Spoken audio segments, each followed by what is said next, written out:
Welcome to Sleepy Tales. My name is Mateus, and before we begin today's story, I'd like to invite you to subscribe to our channel and leave a comment below saying, "I'll sleep well tonight." Now, sit back, relax, and let's dive into tonight's tale.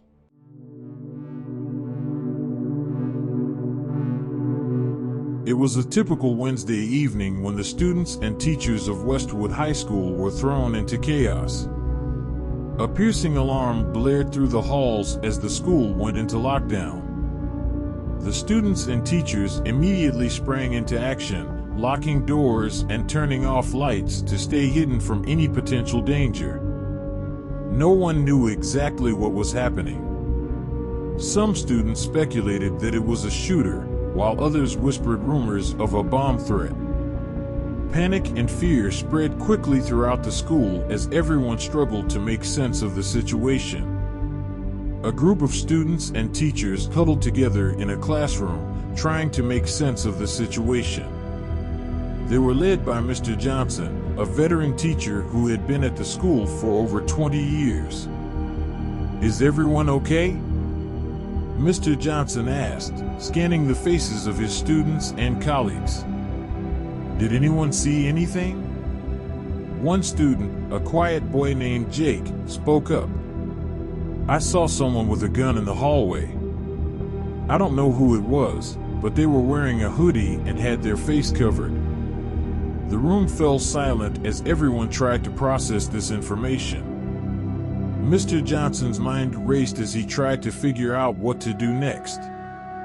They were all trapped in the classroom with no way to contact the outside world. The phones were down and the internet was out. As the hours ticked by, the tension in the room grew thicker. The students and teachers were all on edge, wondering when and if they would ever make it out alive.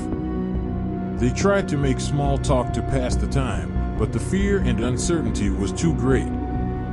Suddenly, the door to the classroom burst open.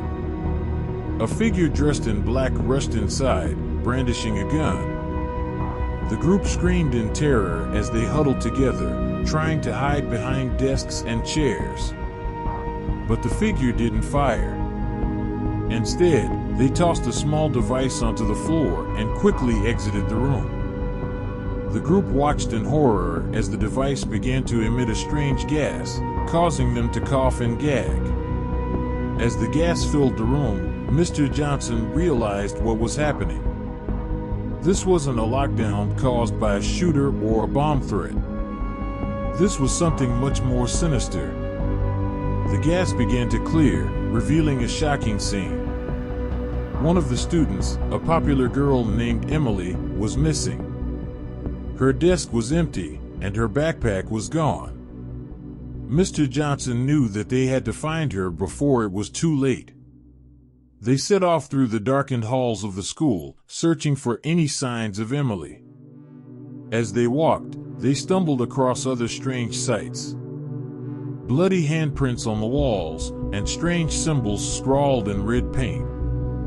It was like something out of a horror movie. Finally, they found Emily, bound and gagged in a small room at the end of a deserted hallway. The group quickly freed her and rushed back to the safety of the classroom. As they caught their breath and tried to process what had just happened, Mr. Johnson began to piece together the truth. The lockdown wasn't caused by a shooter or a bomb threat. It was all an elaborate ruse, created by one of their own teachers. Mr. Johnson had suspected for some time that something was off about Mr. Thompson, the new science teacher. He had always been a bit too intense, too obsessed with his work. But he had never imagined that Mr. Thompson was capable of something like this. It turned out that Mr. Thompson had become obsessed with Emily, the popular girl who had been missing. He had planned the entire lockdown as a way to kidnap her and keep her all to himself. Thank you for listening to this bedtime story, and remember, if you struggle with falling or staying asleep at night, click on the first link in the description for the ultimate solution to your problem. Now, choose one of these two videos and continue on our journey in the world of bedtime stories.